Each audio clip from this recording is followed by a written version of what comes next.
अब बगैर समय लौटाए, क्योंकि हम सकलबिन सर को ही सुनना चाहते हैं तो उन्हीं को सुनेंगे। तो सर, मंच पर आपका बेहद स्वागत है। वहाँ पे भी बैठ के बोल सकते हैं, बैठ के बोलेंगे।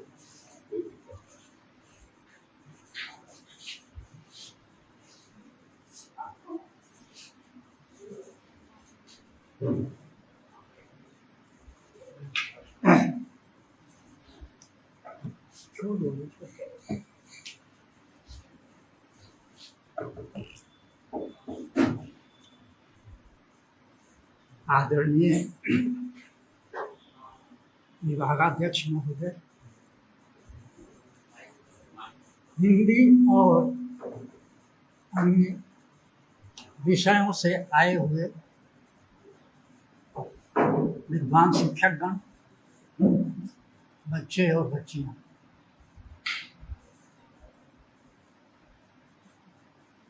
आपके हिंदी विभाग के तत्वावधान में हिंदी दिवस के नाम पर यह कार्यक्रम आयोजित किया गया। लेकिन उसके बहाने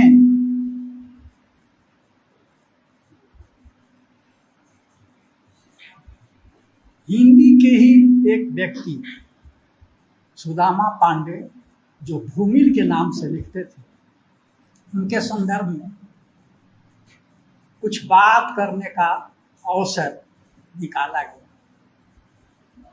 यह सराहनीय है और मैं समझता हूँ कि धूमिल ने राजकमल चौधरी पर एक कविता लिखते हुए कहा है,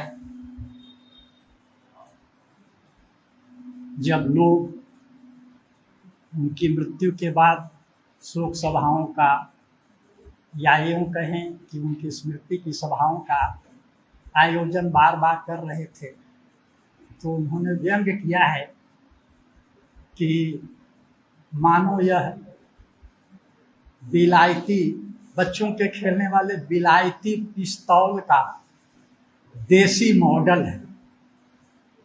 तात्पर्य उनका साफ था कि हम जो दिखावे के रूप में कुछ जयंतियां, कुछ स्मृति दिवस मनाते हैं,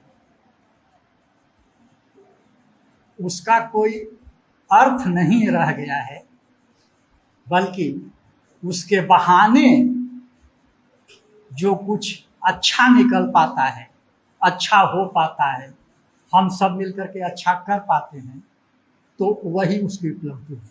और आज मैं आप सबों के बीच अभिभूत हूँ कि कम से कम आप लोगों ने हिंदी दिवस के बहाने एक ऐसे व्यक्ति के संदर्भ में जानने समझने का प्रयास किया है। यह आपका प्रयास स्तुत्य है। अपनी बात रखने के पहले मैं अपनी कुछ त्रासदियों पर बात कर लेना चाहता हूँ, ताकि कुछ हम लोगों का मनोरंजन भी हो जाए। आप लोगों ने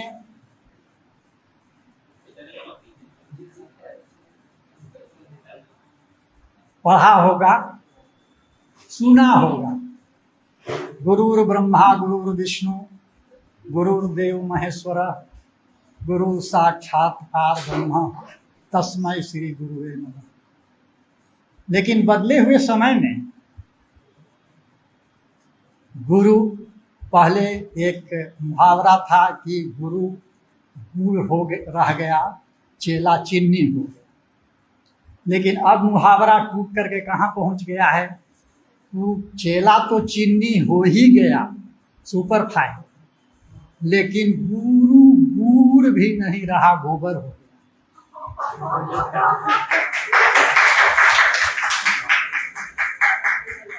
उसके कुछ कारण हैं और उस कारण के मूल में हम ही लोग हैं। यह व्यवस्था है। हम लोग पढ़ने पढ़ाने के क्रम में इस दौर से गुजरे कि विद्यार्थी पहले जो 3 नंबर का होता था वह किताब भी रखता था, कॉपी भी रखता था, नोटबुक भी रखता था, पासपोर्ट भी रखता था और कभी कभी केस पेपर भी रखता था। दूसरे और इसके बाद जो दूसरे नंबर का विद्यार्थी था वह केवल गेस पेपर रखता था, रखता नहीं था। परीक्षा जब आयोजित होती थी तो घर से निकलता था और रास्ते में किताब की दुकान से गेस पेपर खरीद लेता था और वो चला जाता था परीक्षा केंद्र पर, परीक्षा देकर के आ जाता था। लेकिन मेरी नज़र में, जैसे श्रीधर जी ने कहा कि तीसरा आदमी भी है, हाँ, ठीक उसी तरह से हम विद्यार्थियों के बीच एक तीसरे ढंग के भी विद्यार्थी थे जो न किताब रखते थे, न कलम रखते थे, न कॉपी रखते थे, यहाँ तक कि गेस पेपर भी नहीं रखते थे और परीक्षा देने चले आते थे। क्यों? क्योंकि वो जानते थे कि जो 2 नंबर और 3 नंबर वाला विद्यार्थी है वो निश्चित रूप से गेस पेपर ले जाएगा, पासपोर्ट ले जाएगा और कलम भी एक नहीं ले जाएगा, वो कलम अतिरिक्त भी ले जाएगा। तो फिर क्या आवश्यकता है कि गैस पेपर भी खरीदें और कलम भी खरीदें? इसलिए जो 1 नंबर का विद्यार्थी होता था वो क्या करता था, बिना गैस पेपर के, बिना कलम के वह परीक्षा भवन में आ जाता था और उसकी तरकीब थी कि भैया तुम कौन सा क्वेश्चन लिख रहे हो, तो तीसरा, तो 5वां वाला फाड़ करके हमको दे दो, मिल गया। फिर इसके बाद उसको लौटा दिया, फिर दूसरा वाला दे दो, इस तरह से चल जाता।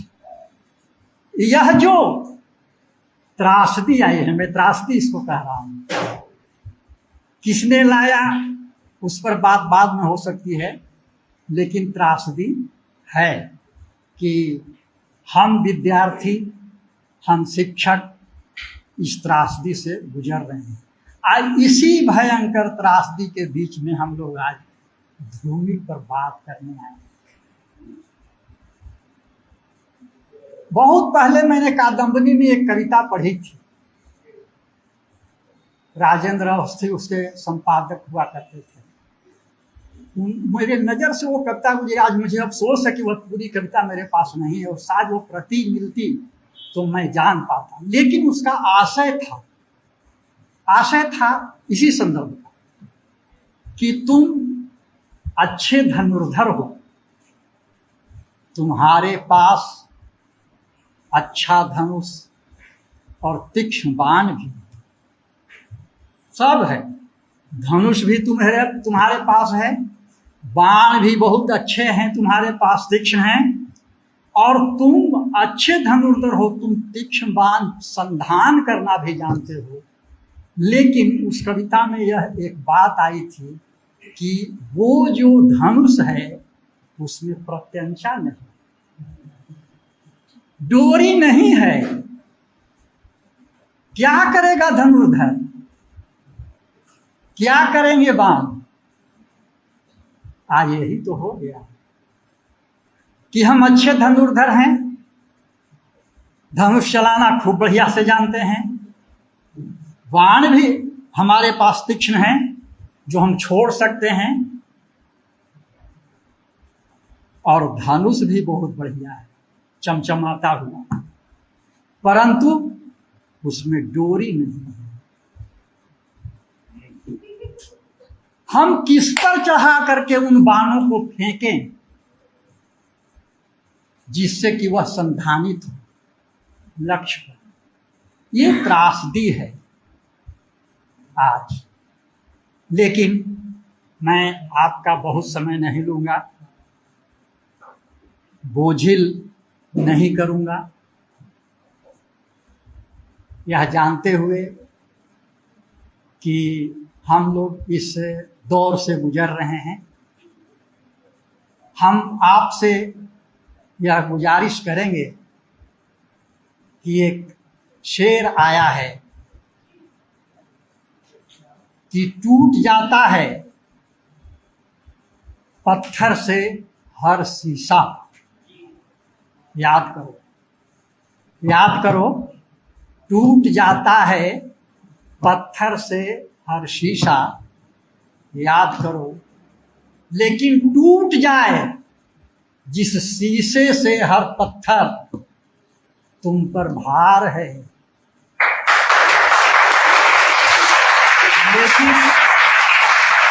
लेकिन टूट जाए जिस शीशे से हर पत्थर, तुम पर भार है कि तुम ऐसे शीशे का याद करो, आविष्कार करो ऐसा शीशा।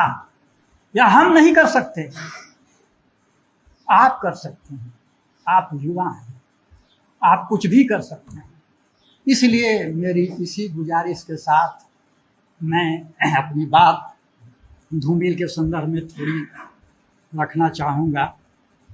जैसा कि शीर्षक भी बता दिया गया है, मोटा मोटी और शीर्षक हो भी सकता था कि धूमिल जीवन और साहित्य। धूमिल का जीवन और धूमिल का साहित्य वर्षों की दृष्टि से बहुत संक्षिप्त है। 38 साल की अवस्था में वह व्यक्ति इस दुनिया को छोड़ करके चला गया और बनारस में कम उम्र के अच्छे साहित्यकारों में जो दिवंगत होने वाले हुए, भारतेंदु हरिश्चंद्र के बाद मेरी समझ से वही एक व्यक्ति था जो कम उम्र में बनारस से चला गया। परंतु धूमिल एक ऐसी शख्सियत का नाम है जिसके बारे में आप यह कह सकते हैं कि हरी भरी वादियों में कोई हरा है तो क्या सिफत, हरी भरी वादियों में कोई हरा है तो क्या सिफत, सिफत इसमें है कोई जलती हुई छत के नीचे हरा है, सिफत इसमें है कि कोई जलती हुई छत के नीचे हरा है। धूमिल एक ऐसे ही व्यक्ति थे जो हरी भरी वादियों में नहीं, जलती हुई छत के नीचे खड़े थे। थोड़ी सी बात श्रीधर भाई ने बताई है, मैं उसी कड़ी को आगे बढ़ाता हूँ। चूंकि भारतवर्ष के प्राय विश्वविद्यालयों में जहाँ हिंदी की पढ़ाई होती है, मुझे मालूम है कि धूमिल वहाँ पढ़ाए जाते हैं, लेकिन उनके संदर्भ की बहुत सारी बातें लोग नहीं जानते, इसलिए कि उन पर किताबें कम हैं, जो हैं वो उपलब्ध नहीं हैं। इसलिए हम शिक्षकों को उनके संदर्भ की बातों को कहने में कठिनाई महसूस माने हम लोग करते रहे, तब भी जब हम पढ़ाते रहे और आज भी जब हम बैठे। लेकिन फिर भी रिसर्च के क्रम में जब मैं धूमिल पर काम कर रहा था तो उनके संदर्भ के लोगों से, उनके घर वालों से, उनके साथियों से और कुछ उनके संदर्भ की जो किताबें लिखी हुई थी उनसे जो कुछ भी मैं उनके संदर्भ में, क्योंकि व्यंग्य पर मुझे काम करना था, तो मैं जान पाया और अपने रिसर्च कर्म को पूरा कर पाया। जैसा कि मैंने कहा कि वह जलती हुई छत के नीचे हरा था। नवंबर 9, 1936 में उस व्यक्ति का जन्म बनारस के बगल में लगभग 12 किलोमीटर दूर वरुणा नदी के किनारे खेवली नाम के गांव में हुआ।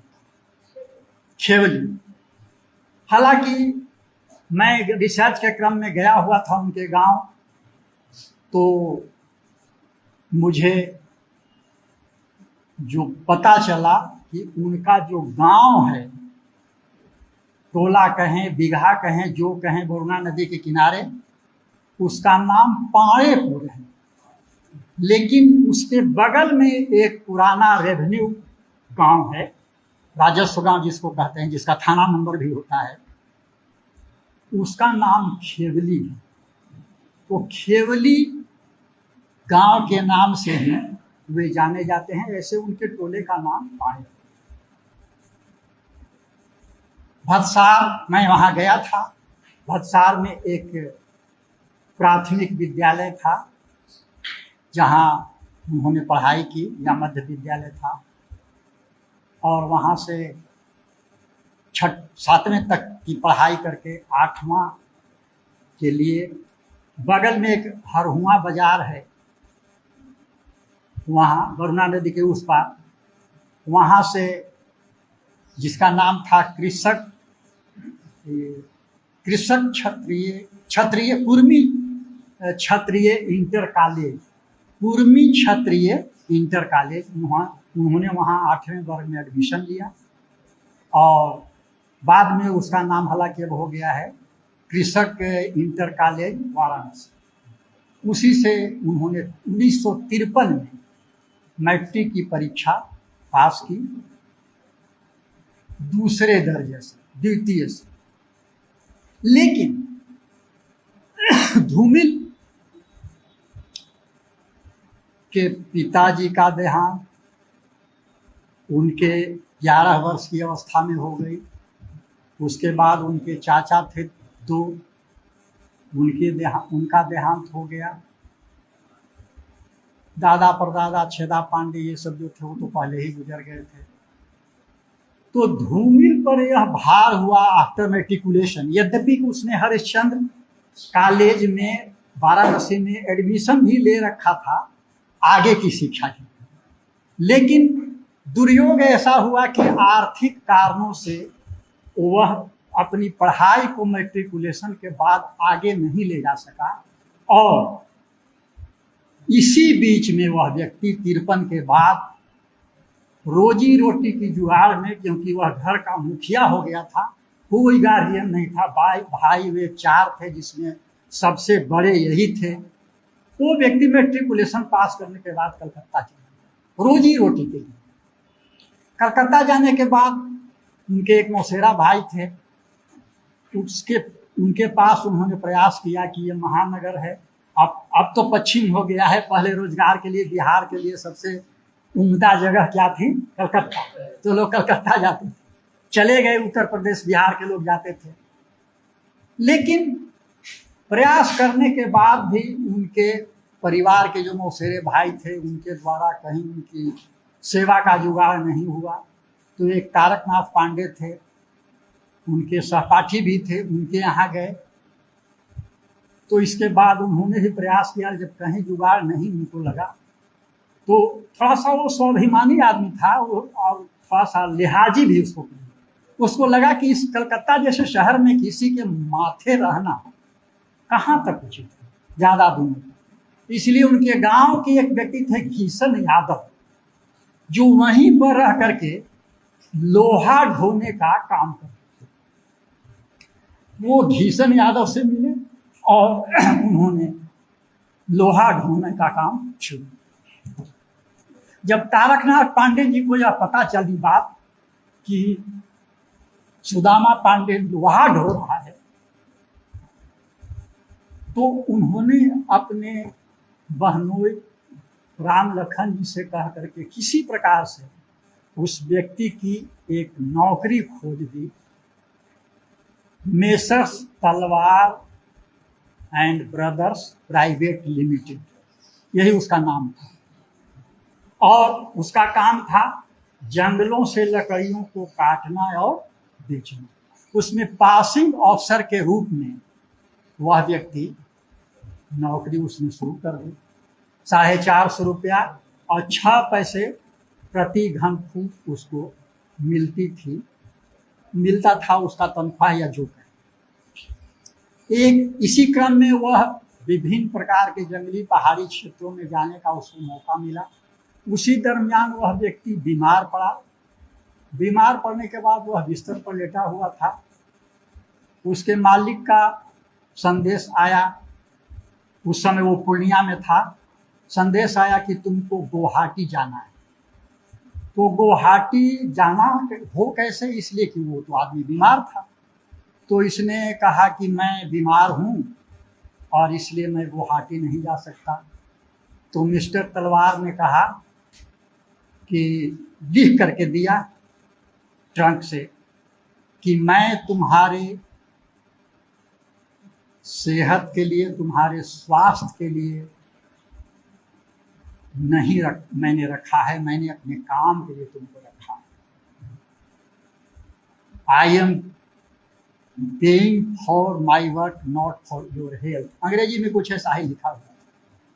धूमिल को जब वह मिला संदेश, तो इस व्यक्ति ने क्या लिखा कि but I am working for my health not for your work. क्या होगा उसके बाद? नौकरी खत्म हो जाएगी। नौकरी खत्म हो गई। वो व्यक्ति फिर कलकत्ता से आ गया बनारस, खेवली। और 1957 में उसने बनारस हिंदू विश्वविद्यालय के ITI संस्थान से बिजली, जिसको कहते हैं इलेक्ट्रिक में उसने ITI किया। और 58 में विश्वविद्यालय के सारे पुराने रिकॉर्डों को तोड़ते हुए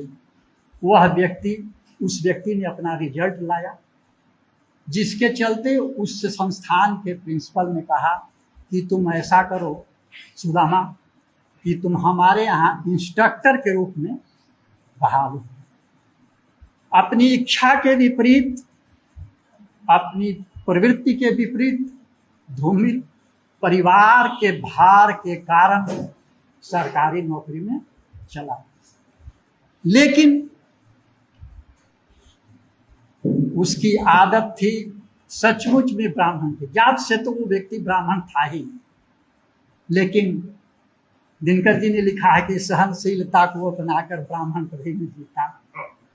सहनशीलता को अपनाकर ब्राह्मण कभी न जीता है। सहन शक्ति उसके अंदर थी, माने थी ही नहीं ज्यादा, वो बर्दाश्त ही नहीं करता था। इसलिए उस व्यक्ति को अपनी सेवा काल में कभी बलिया, कभी मेरठ, कभी सहारनपुर, कभी सीतापुर लोग ट्रांसफर करते थे। वो चाहता था कि मैं हर हालत में बनारस में रहूं, इसलिए कि वो परिवार का मुखिया था। 27 सदस्य थे उसके परिवार में लगभग, और वो बनारस में रह करके उनका भरण पोषण चाहता था। और लोग चूंकि उसकी प्रवृत्ति के नहीं थे, ज़्यादा लोग तो वही थे खाने पकाने वाले, तो उससे विरोध करते थे, क्योंकि वो जहाँ कहीं भी देखता था गड़बड़ वो टोकता था। तो इसीलिए सर्विस जीवन में भी उस व्यक्ति को शांत नहीं रहने दिया गया। अंत में सीतापुर में जब उसका स्थानांतरण हुआ तो 74 के अक्टूबर में उसने सर दर्द की शिकायत की। सर दर्द बढ़ गया था। ऐसे मैं रिसर्च के क्रम में जब गया था वाराणसी, तो सुखदेव से विश्वविद्यालय प्रकाशन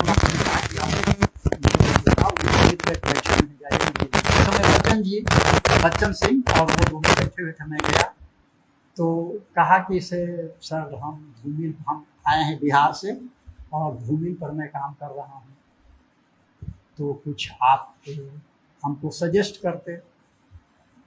तो उसी क्रम में कहा था सुखदेव जी ने कि देखो भाई, हमारे पास तो वैसे है समय नहीं है, इतना कितना कहा जाएगा, लेकिन एक बात मैं तुमसे सुनाता हूँ कि वो जब कभी हमारे यहाँ आता था तो और मैं कहता था कि देखो सुदामा से मैं तो बड़ा अस्वस्थ हूँ, ऐसे हूँ वैसे हूँ, तो वो हंसता था और कहता था कि डॉक्टर साहब, क्योंकि उत्तर प्रदेश में प्रायः शिक्षकों को लोग मास्टर साहब कहता, जो PhD कर लेता था उसको डॉक्टर साहब कहता, कि डॉक्टर साहब आप लोग को सोफे पर बैठे बैठे पड़े पड़े न जाने कितनी बीमारियां हो जाती हैं, और मैं माथे में दर्द रहता है, लेकिन एक पसर कड़वा तेल माथे पर रखकर 12 किलोमीटर साइकिल चला करके चला आता हूँ।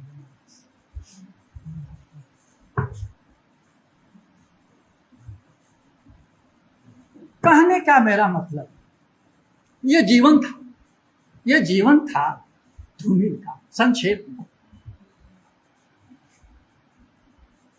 इसीलिए मैंने कहा कि वह जलती हुई छत के नीचे हरा था। अब चूंकि समय हम लोग को ज्यादा बर्बाद नहीं करना है, आप लोगों का खास करके, हमारा तो समय एकदम बहुमूल्य नहीं है, इसलिए कि मैं तो फालतू आदमी हो गया हूँ, और इस तरह से हमारे पास समय ही समय है, आपके पास नहीं है। इसलिए मैं धूमिल के विचार पर आता हूँ, उसकी रचना पर आता हूँ, उसकी कविता पर। कविता का अर्थ न जाने आपको क्या समझाया गया है, आप क्या समझते हैं वो अलग बात है, लेकिन धूमिल कविता को अलग दृष्टि से समझता था। उसके लिए कविता की परिभाषा कुछ अलग थी।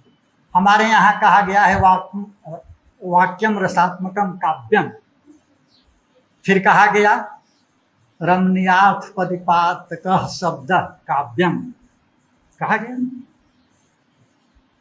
रमणीय अर्थ प्रतिपादक करने वाले शब्द और रसात्मक वाक्य काव्य होते, कहा गया। और इन दोनों शब्दों का हम लोगों ने विद्यार्थी के जीवन में बहुत पढ़ा, तो उसका बड़ा ब्रॉड सेंस भी, लेकिन धूमिल इस तरह की बात नहीं समझता था, इस तरह की बात नहीं करता। कविता के संदर्भ में उसका दृष्टिकोण विचित्र था। हमारे श्रीधर भाई ने पढ़ा होगा कि धूमिल कहता है कविता के संदर्भ में कि छायावाद के कवि शब्दों को तोल कर रखते थे, तौलते थे कौन शब्द रखें कौन न रखें। प्रयोगवाद के कवि शब्दों को टटोल कर रखते थे, नए नए शब्द लाओ, नया उपमान, नया प्रतिमान, नया। और नई कविता के लोग शब्दों को गोल कर रखते हैं, लेकिन धूमिल कहता है साठोतरी कविता के लोग शब्दों को खोल कर रखते हैं।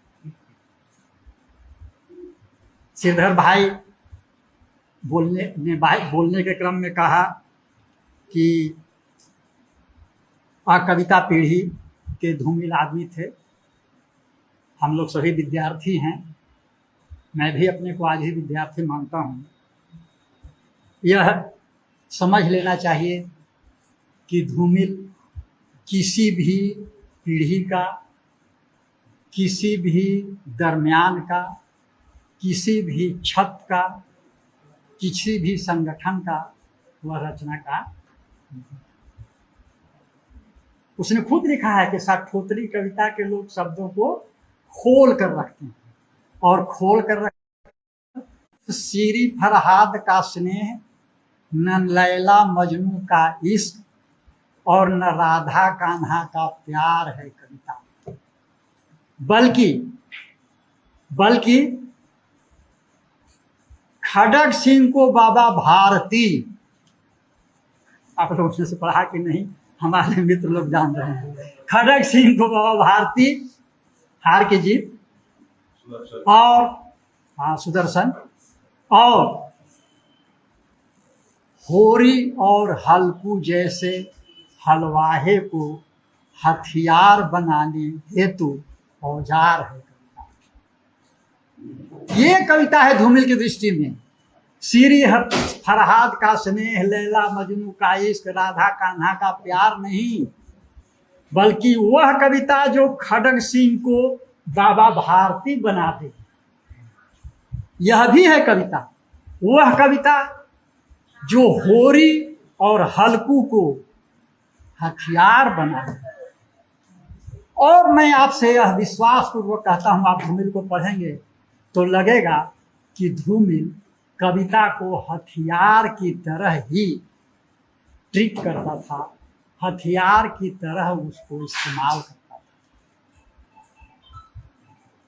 वैसे विस्तार में नहीं जाकर मैं एक दो बातें कहता हूँ, खास करके जो विद्यार्थी हमारे धूमिल को पढ़ रहे हैं, कोर्सेज ऑफ स्टडी में है, तो हालांकि अब तो ऐसी परिस्थिति आ गई है, मैं फिर मजाक कर रहा हूँ कि मैंने शुरू में कहा गुरु विष्णु ब्रह्मा गुरु विष्णु, लेकिन अब तो आ गया है कि गुगुलम ब्रह्मा गुगुलम विष्णु गुगुलम देव महेश्वर गुगुलम साक्षात कर पर ब्रह्म तस्मै श्री गुगुले नमः। ये स्थिति है। लेकिन फिर भी इस बेचैनी के आगे भी धूमिल कहते हैं कि राह है। इसलिए मैं आपसे यह उम्मीद करता हूँ कि धूमिल को थोड़ा समझने का, उनकी कविताओं को जानने का, परीक्षा की दृष्टि से ही सही थोड़ा प्रयास करेंगे तो आपको कुछ न कुछ ऐसी बात मिलेगी जो आपको अपने जीवन में बहुत ही उपयोगी सिद्ध है।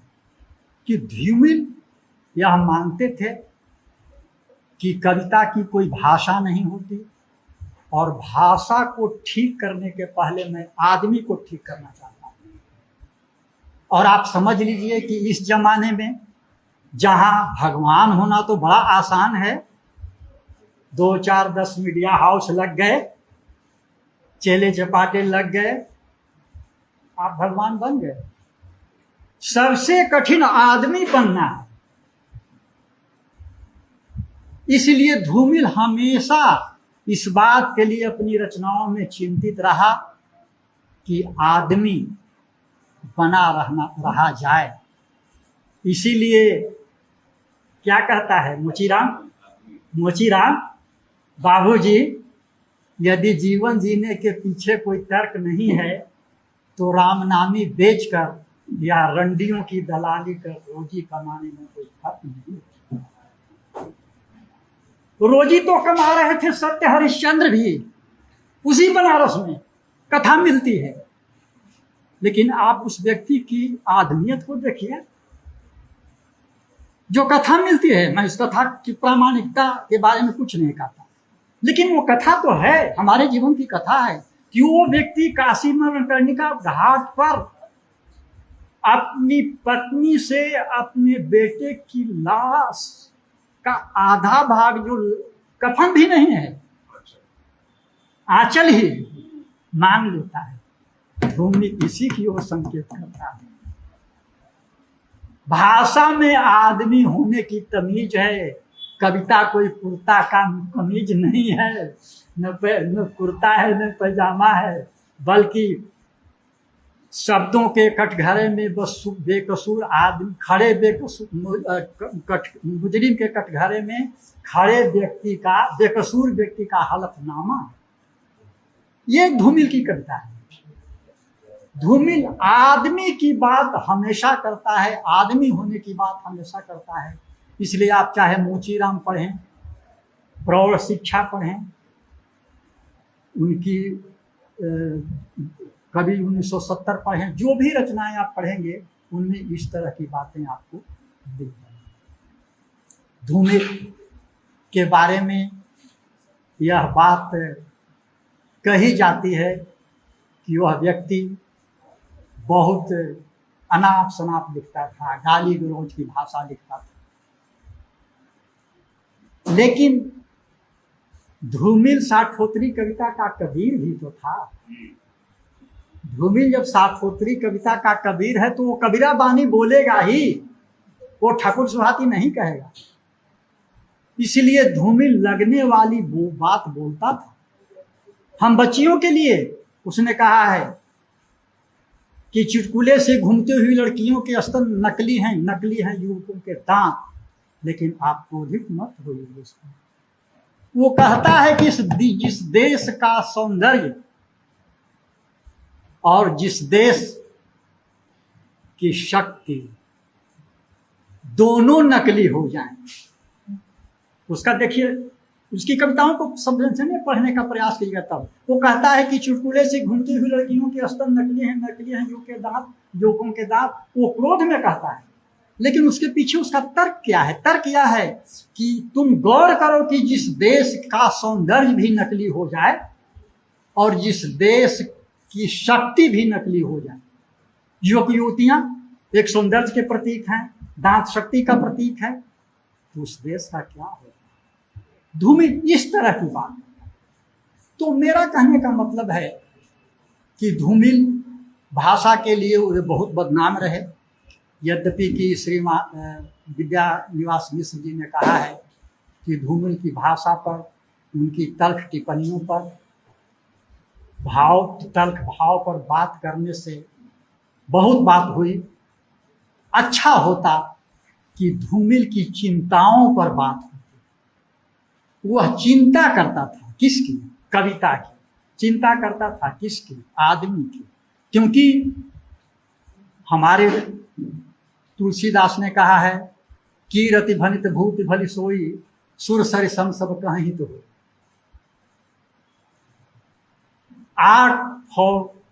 आर्ट से नहीं, आर्ट फॉर लाइफ से, कला जीवन के लिए। धूमिल वही तो कहता है कि जिससे न चोली बन सकती है न चोंगा, उस ससुरी कविता को जंगल से जनता तक ढोने से क्या होगा? इस तरह की कविता क्यों करते हो?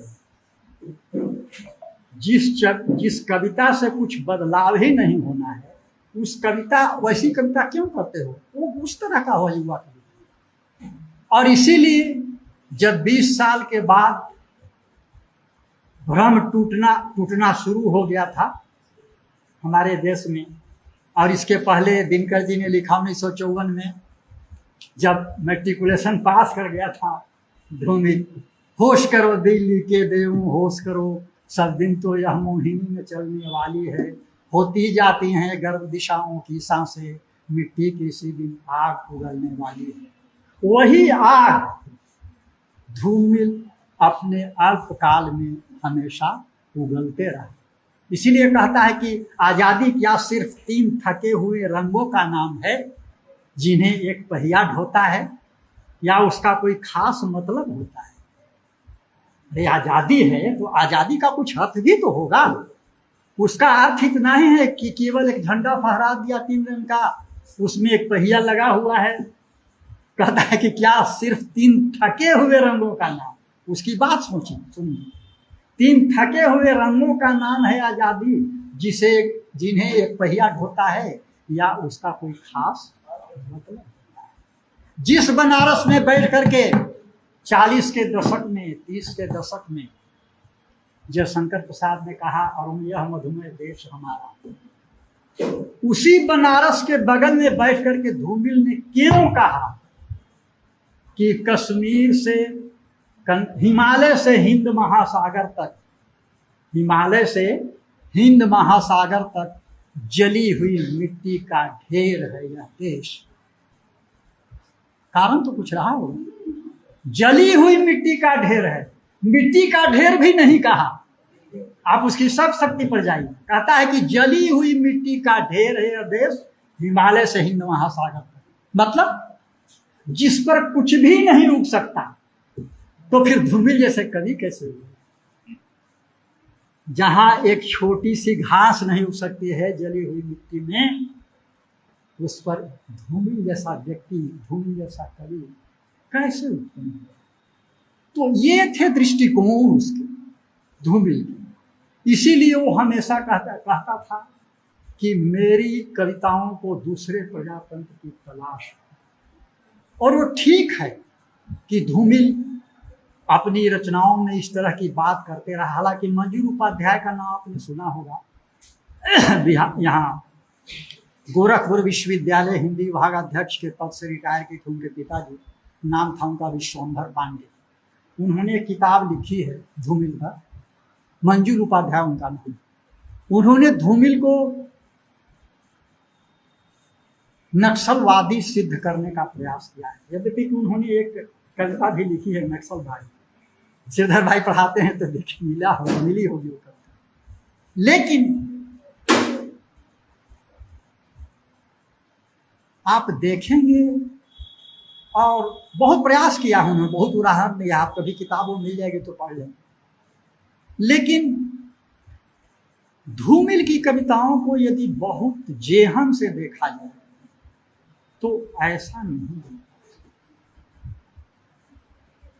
कविता हिंसा की हिंसा करती है ऐसे शब्द वह लिखता है। भाषा विवाद जब 1967 में हुआ था तो उसने कहा कि टूटना चाहिए था भाषा का भरम, लेकिन रेल के डिब्बे टूट रहे हैं। टूटना चाहिए था, वो जो भाषा आंदोलन हुआ था, हम लोग तो मैट्रिक पास कर गए थे 66 में। टूटना चाहिए था भाषा का भरम, लेकिन रेल के डिब्बे टूट रहे हैं। यह जो दिग्भ्रमित आंदोलन है, ऐसे आंदोलन के पक्ष में कभी नहीं। नक्सलवादी आंदोलन हुआ, ठीक है, चारों मजूमदार, कानू सन्याल, नागभूषण पटनायक निकले, उसका प्रभाव था उस पर, ऐसा नहीं है। हमारे भाई ने कहा, श्रीधर जी ने, कि उस पर इस तरह का प्रभाव था, उस पर विक्ट्री करने का प्रभाव था। उस समय अमेरिका में से एलिन ग्रीन्सबर्ग आया था यहाँ बनारस में, उसको मिला भी था, उसका प्रभाव हो सकता है, जिसके चलते उसके रचनाओं में यौन प्रतिमान आए, यौन बिंब आए। मैं मानता हूँ, मैंने काम किया है तो मैंने देखा समझा, लेकिन उसका मन गलीज कहीं नहीं।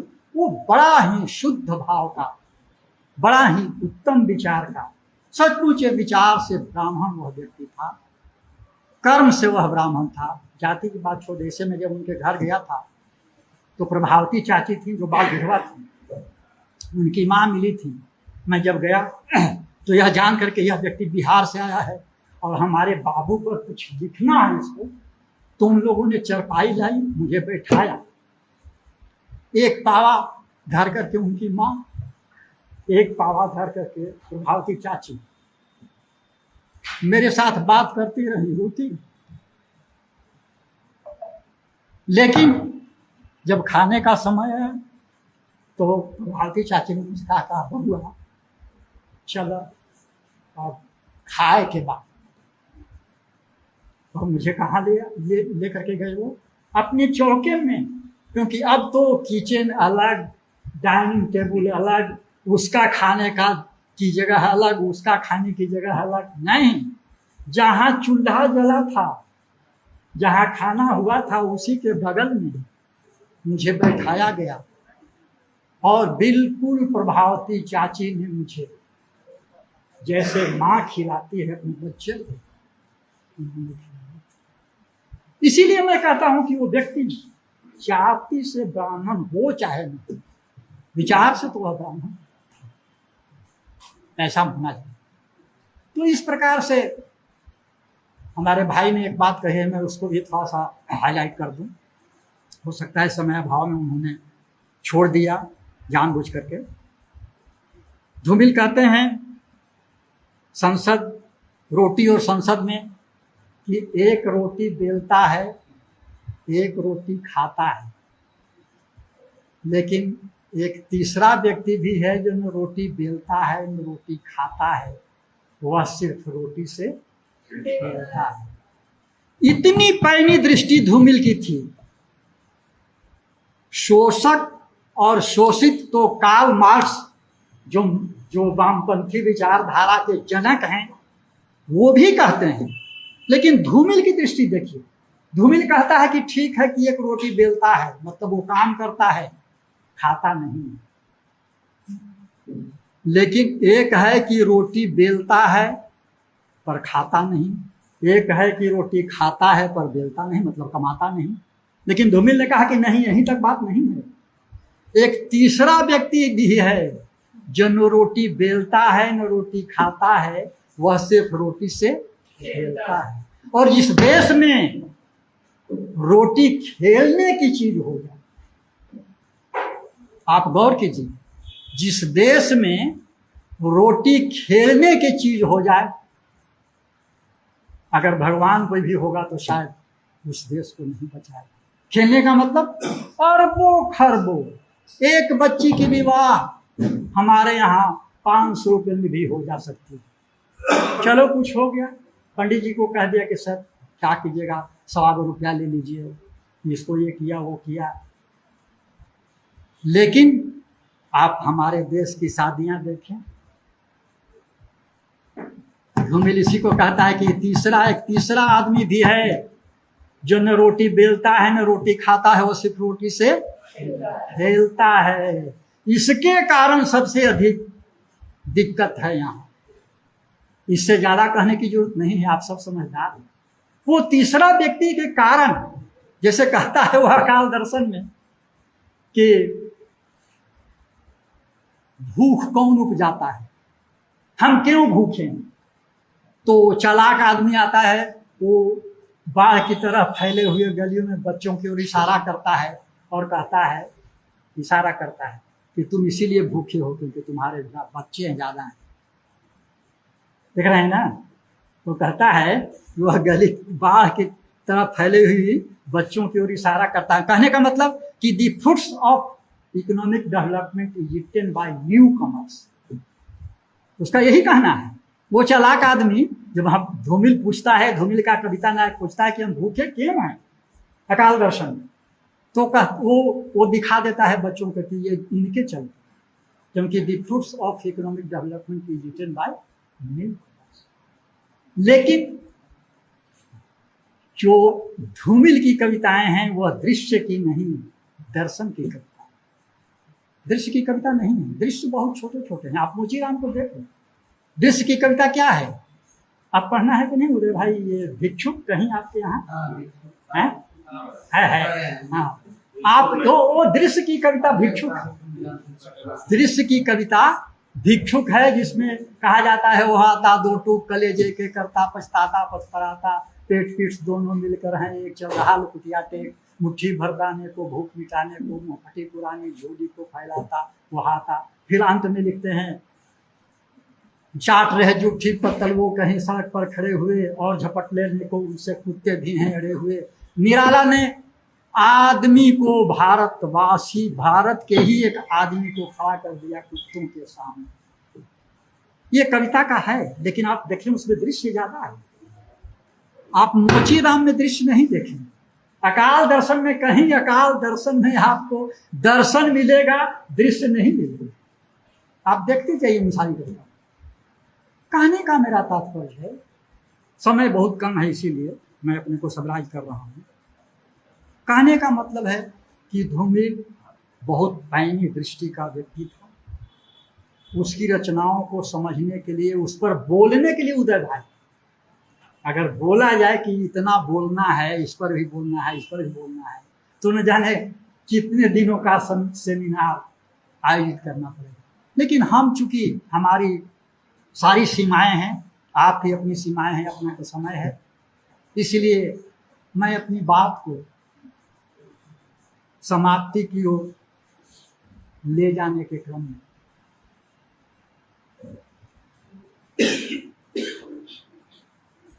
दुष्यंत जी की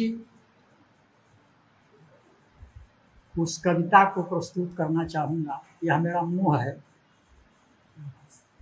कि हो गई है पीर पर्वत सी पिघलनी चाहिए, इस हिमालय से कोई गंगा निकलनी चाहिए।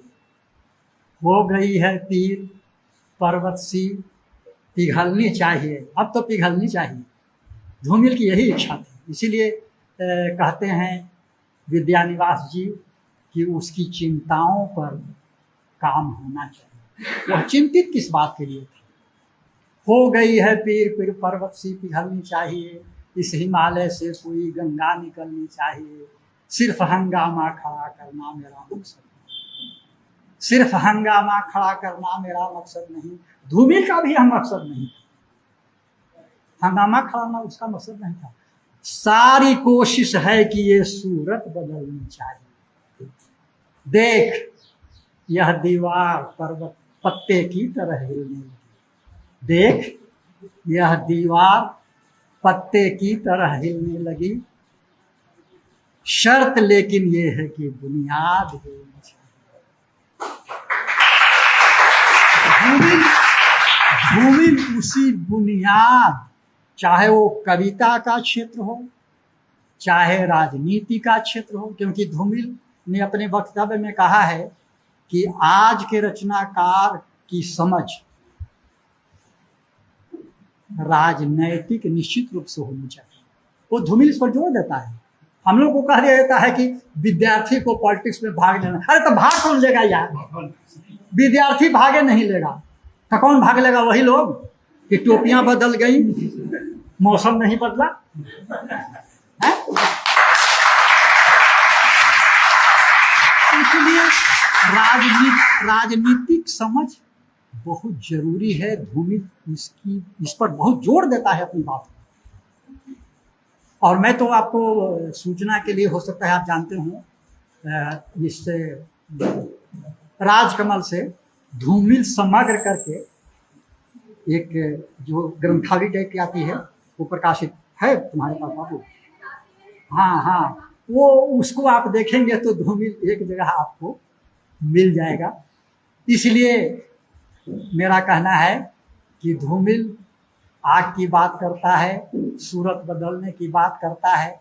क्योंकि मैं एक बात और कह दूँ थोड़ी सी, कि वह ऐसा व्यक्ति था, शायद आज जिंदा रहता तो हमारे बीच नहीं रहता, जिंदा रहता तो भी, क्योंकि उस तरह के आदमी को तो निश्चित रूप से जेल जाना है। इसलिए धूमिल हमेशा इस बात के लिए गवाह रहेगा, क्योंकि आज सत्ता जो है सबसे ज़्यादा चिंतित किससे रहती है? कविता से रहती है, कविता से रहती है, रचनाकारों से रहती है, रचनाकारों से रहती है। क्योंकि आप लोगों को बहुत दिन नहीं हुआ है, कमल भारती के दलित साहित्य के लेखक हैं, उनको उत्तर प्रदेश में लिखने के लिए लोगों ने जेल में बंद कर दिया है। एक बद्री बागीश हैं बनारस के, उन्होंने उस पर लिखा था कि अभिव्यक्ति पर रासुका लगाएंगे, हम ऐसे हैं ऐसे ही सरकार चलाएंगे। अभिव्यक्ति पर रासुका लगाएंगे, हम ऐसे हैं ऐसे ही सरकार चलाएंगे। कृष्ण हमारे पुरखे थे, बांसुरी बजाते थे। कृष्ण हमारे पुरखे थे, बांसुरी बजाते थे। हम उनके कुल दीपक हैं, हम बांस बजाएंगे।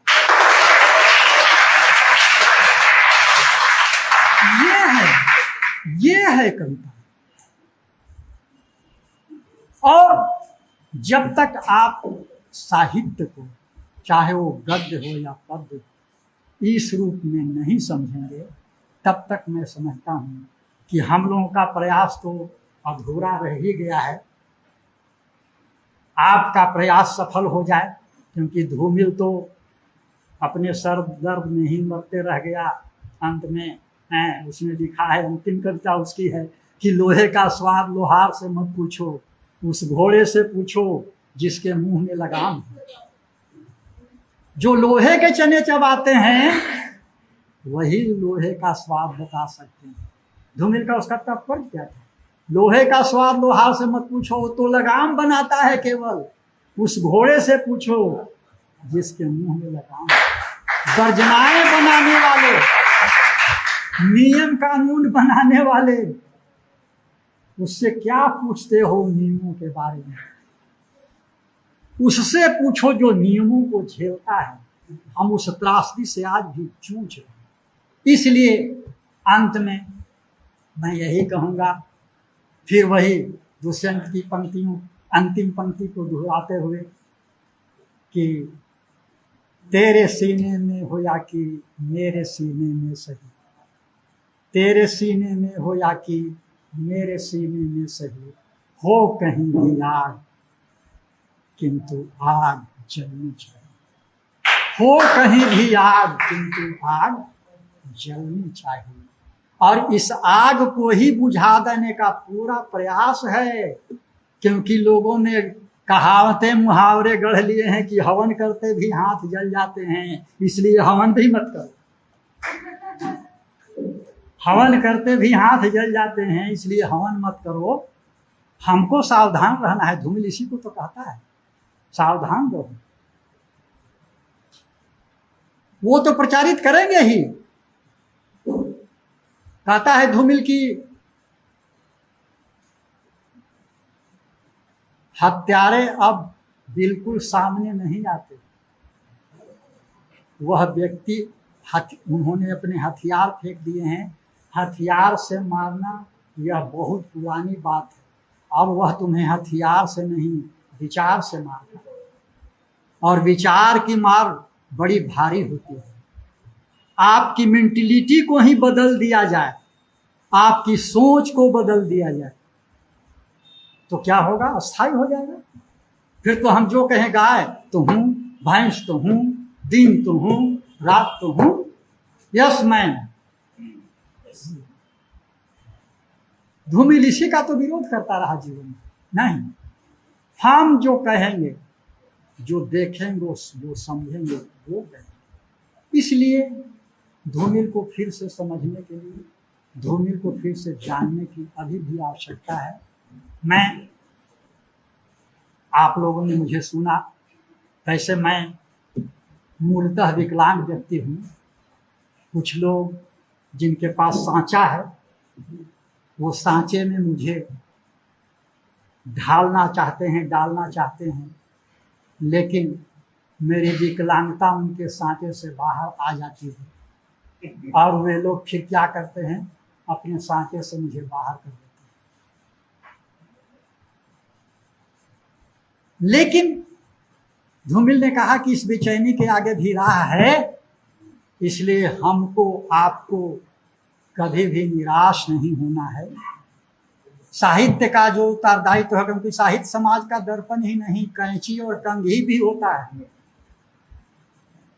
साहित्य समाज का दर्पण ही नहीं होता, वो कैंची और कंघी भी होता है। बड़ा दायित्व है साहित्य पर। इसलिए हम सभी साहित्य के विद्यार्थियों को यह सोचना है, हम पर यह भार है कि हम ऐसे शीशे का इजाद करें जो हर पत्थर को तोड़ दे। और अंत में मैं सभी आप सबों के प्रति आभार प्रकट करते हुए अपनी बात को समाप्त करता हूँ।